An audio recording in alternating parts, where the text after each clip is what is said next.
Hello my friends, welcome to episode 2 of the Deep Builds, which I'm psyched that there is even an episode 2. I was keeping an eye out on episode 1, made sure you guys enjoyed it. I'm glad you did, because this is what I'm enjoying building the most. So last episode was the Eldritch Knight. You guys voted for the Moon Druid today, which I'm excited about because I really hadn't jumped into the Moon Druid very deeply. This was a great excuse to dive in there, check out each animal companion, analyze it personally, make my own opinion, and I had a good time doing that. So, without further ado, let's jump into this build, baby. A young dwarf named Norum Battlehead was not a mountain dwarf, but rather a hill dwarf, raised on a beautiful countryside, big grass fields. He and his family took care of farm animals, and that was his young upbringing. He loved these animals. He was obsessed with these animals. He wanted to hang out with the pigs and the cows. And, some kids like animals, but not like Norum.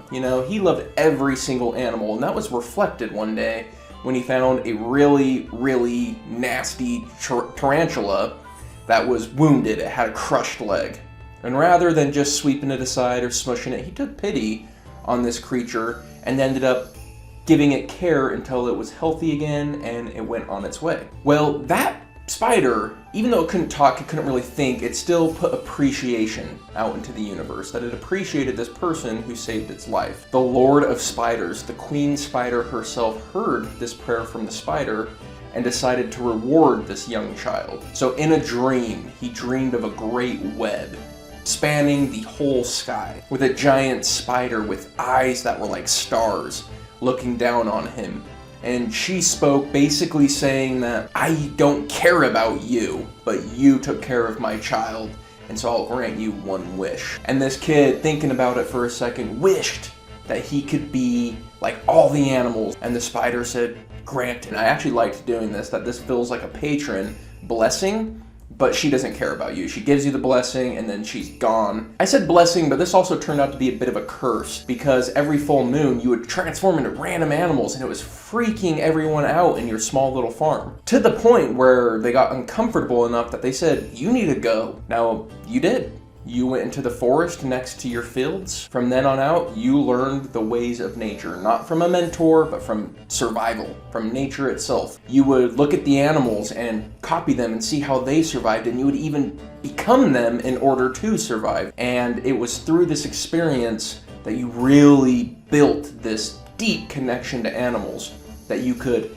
chase prey like a wolf, or you could run from a hunter like a rabbit. You knew both experiences. And this became very formative for you. This discovery of nature is your pure motivation. And as you grew older, you learned your forest from front hand to back hand. It was your forest. And then you started spending some time on the edge of this great forest, and you would see animals you had never seen before past the border. And it really encouraged you to go explore this world and go explore all the animals that are in it and live life like them, hunt them, be hunted by them, experience all aspects of being these animals.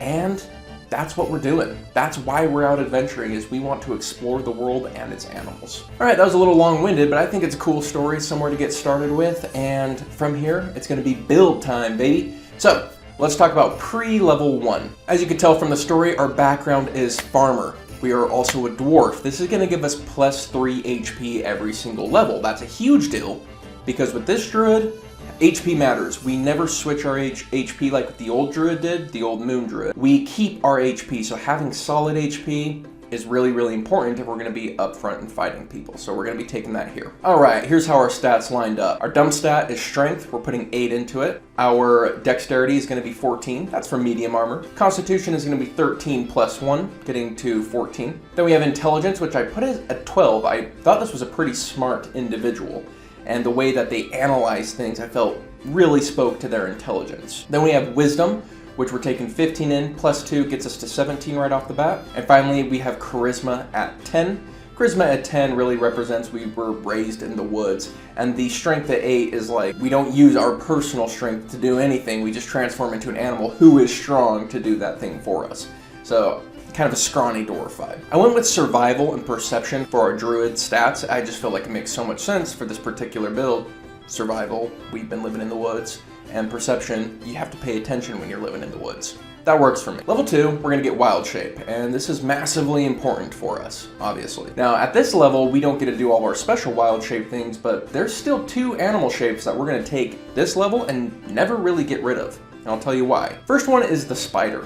The spider is going to be our stealthy scout, and you always want a tiny little creature that can walk under doors, that has a decent stealth, that lets you look around a room. Combined with our perception, we make a great scout. So we're always gonna keep this in our back pocket.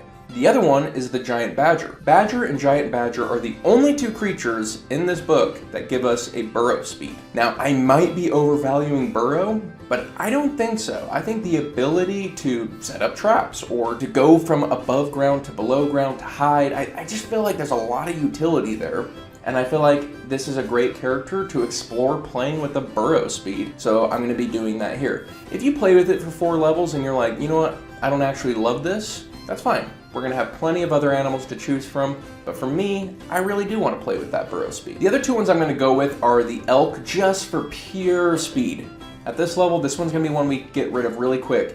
But I figure at level 2, maybe we want to move super fast. That helps us do it. Then our other one is the giant frog. This gives us a swim speed, lets us breathe underwater, and gives us some interesting grapple mechanics that we're going to jump into more with the giant toad next level. For now, we can also get a wild companion. This is an animal familiar that uses our wild shape. We don't want to use this all the time, but I mean, come on, find familiar is always amazing. We have easy access to it. It's going to get used. Level 3, we become Circle of the Moon and our animal shapes change dramatically. We can now access CR1, and we're going to start by taking the lion.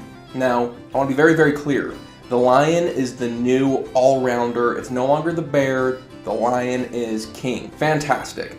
Has multi-attack, 2d8s, has great movement speed, has a pounce ability, even has a fear ability that we're not going to be using too often.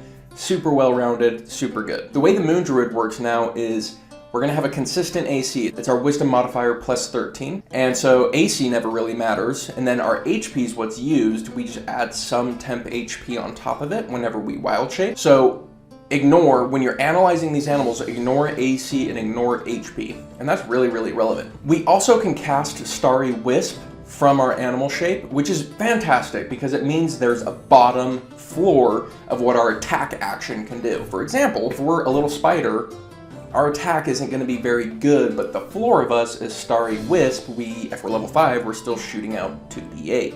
We're going to use that with some of our animal combinations. If it wasn't clear, we do have some spells we can cast while we're in animal shape. This is the Circle of the Moon spells only. Nothing else can be cast, but you can cast concentration beforehand and then wild shape to be able to utilize the concentration spell while in a specific form. Okay, so lion is going to be our all-rounder, but let's pretend for a second that we have like 3 melee allies. I would say about 3 melee allies. You should really probably go dire wolf instead of lion.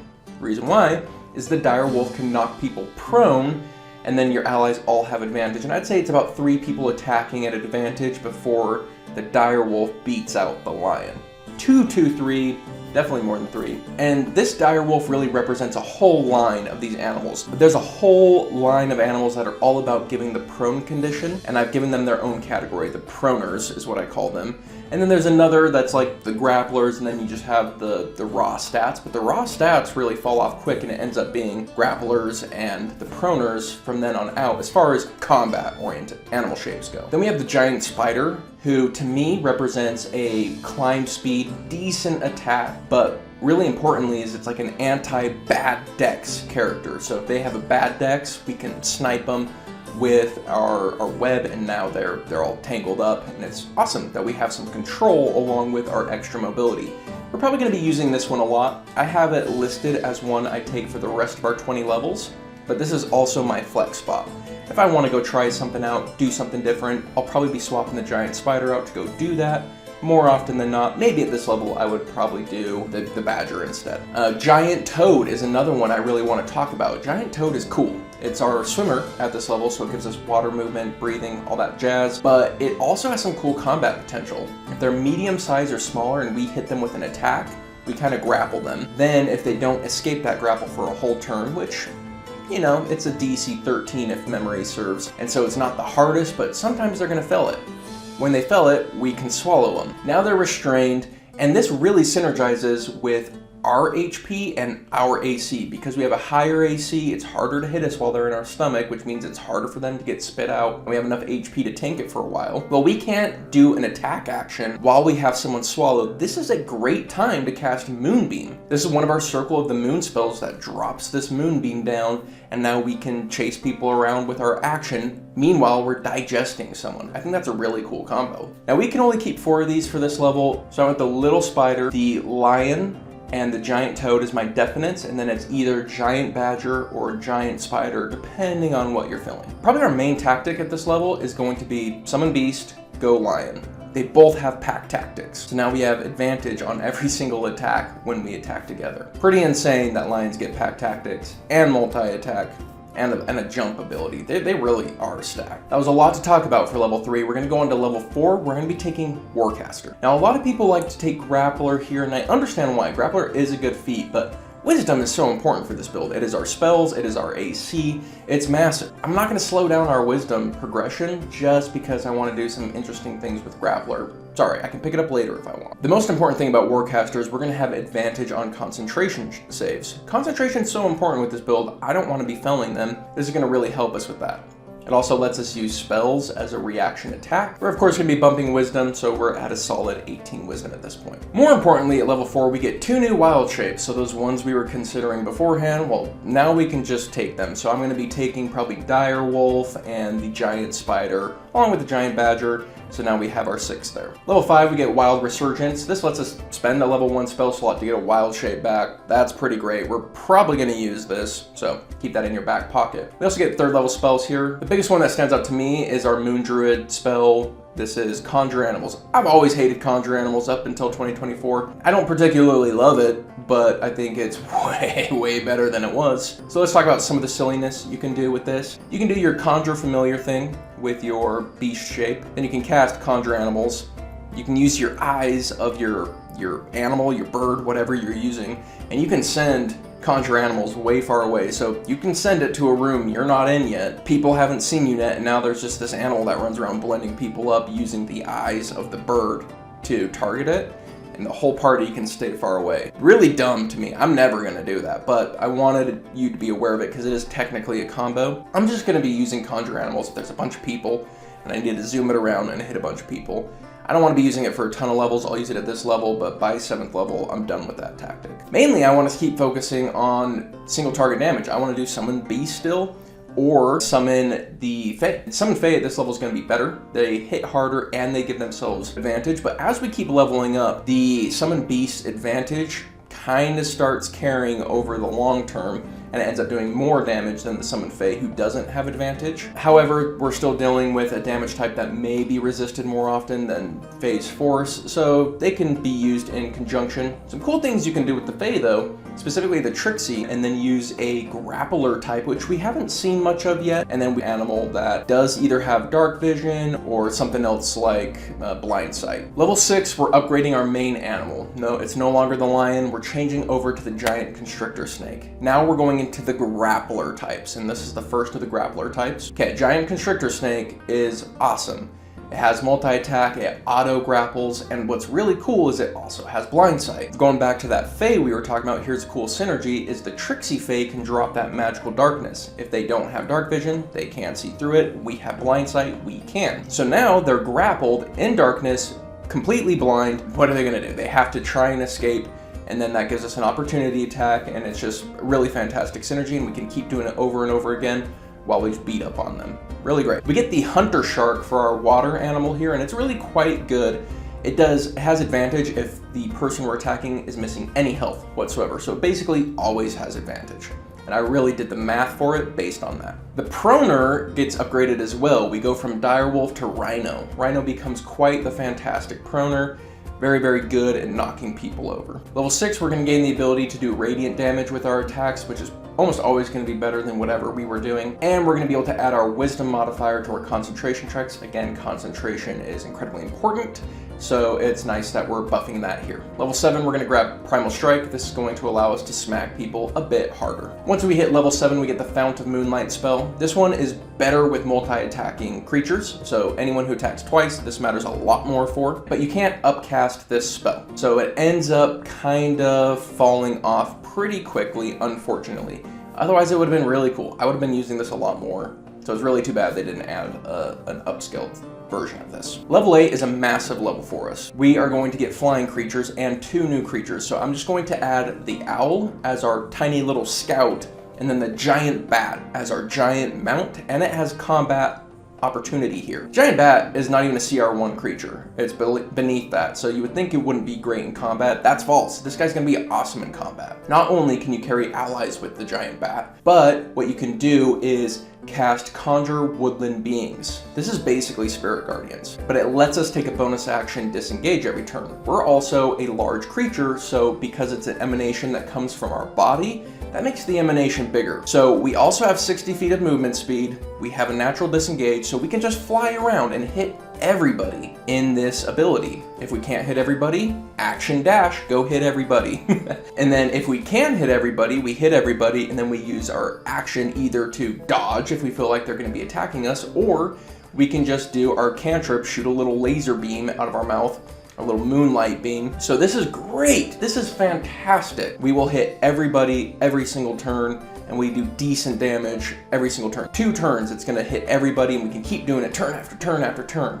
I really can't express it enough. This is going to be our go-to option for really messing up any sort of mobs, and it probably will never stop because we can upcast this one, and so it just keeps getting better and better and better. The next thing we can do on level 8 is pick up an ability score improvement. We're going to be taking Wisdom to get our AC as high as possible and our spells to be firing on all cylinders. Level 9, we can now get CR3 creatures as our wild shapes. We're going to upgrade our grappler to the giant scorpion. The giant scorpion gets 3 attacks, so it works the best with Fount of Moonlight. It's the only one that does. And it can grapple 2 people, stab one with its tail. Works really great with the grappler feat. This is why people take the grappler feat, but again, I care so much more about wisdom than I do that. It also has blind sight, so it can do the tricky Fae thing that I was talking about beforehand with the snake. And that's really the only change I'm making at CR3. CR3 honestly isn't the biggest deal, but I really do like the giant scorpion. I think we're gonna get a lot of mileage out of it. 10th level, we get Moonlight Step. It's Misty Step with advantage tied into it. No spell casting, so you can do it. It's pretty cool. I like being a teleporting whatever we are,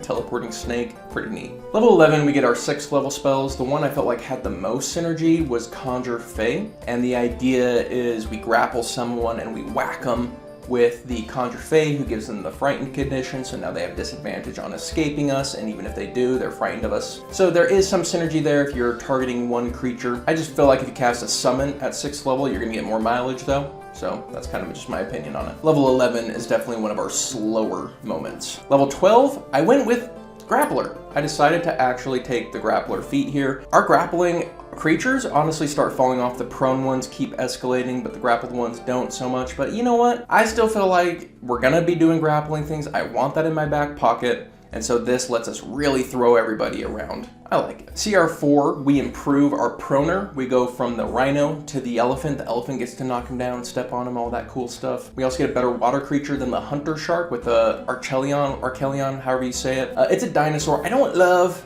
dinosaurs in my D&D, and honestly this one is just a big turtle, so I don't care if it's a dinosaur or not. It's a big turtle. At 13 we get 7th level spells. None of them really stood out to me as particularly synergistic. Level 14 we get Lunar Radiance. We deal more damage when we hit with an attack, and we have the ability to take someone with us when we teleport, which is pretty cool because sometimes we're going to be a mount.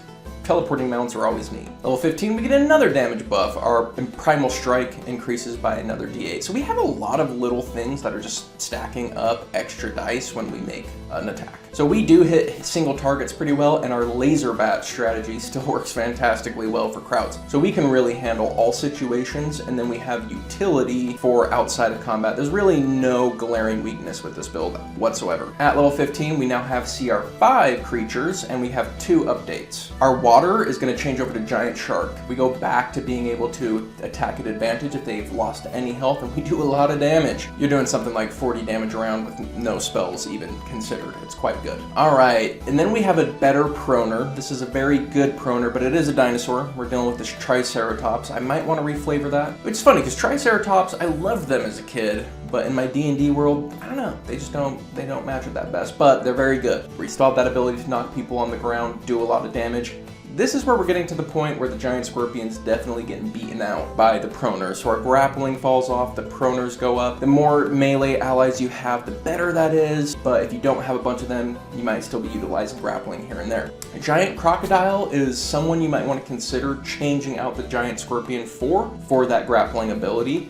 I stuck to my giant scorpion though. I decided to do a constitution half feat at this level. I wanted to up my constitution, but we were gonna get a +1 from the epic boon anyways, so I figure let's grab resilient constitution and make our concentration checks just absurd.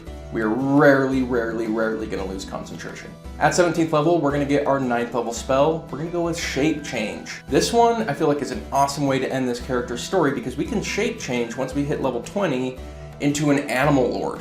It's like we've been blessed by an animal lord, we've been turning into animals this whole time, but once we hit level 20, we can turn into a CR20 creature, become an actual animal lord. I think that's a dope way to end this character's career. And then maybe go back to your forest. You went and explored this world. Now you can go back to your forest and be the protector of the forest. That's kind of cool. Level 18, we can now cast spells while we're in B shape. That's great. So we have unlimited flexibility while in B shape, which we're going to be using basically always. For my epic boon, I went with the Boon of Recovery. More healing, more tankiness, just lets us do what we do already better. Level 20 is cool because now we live a lot longer, which is fun for our ending of our story at the level 20 of us taking care of our forest. But we also get some mechanical benefits. Once we wake up, we can use an 8th level spell, which we'll probably use it for wild shapes, change our whole party into elephants, and we can do that for 24 hours, you know. And then we take all of our wild shapes, change them into an 8th level spell slot, so we didn't even lose a spell slot. Then when we get into combat, we now get Wild Shape back, thanks to the Evergreen Magician. So just kind of an interesting combo you can do at this level. It's honestly not the most important level for us. That is Norum Battlehead. That is what I would do if I was going to be playing a Moon Druid in my own game. So you guys know the drill. Let me know in the comments down below which class and subclass you want to see next. The most upvoted one, I will be going ahead and doing a deep build. Can't do Eldritch Knight, that one's already been taken. Can't do Moon Druid, that one's obviously been done. And while you're down there, might as well hit that subscribe button, show us some love. Until next time, I'll see you on the next one.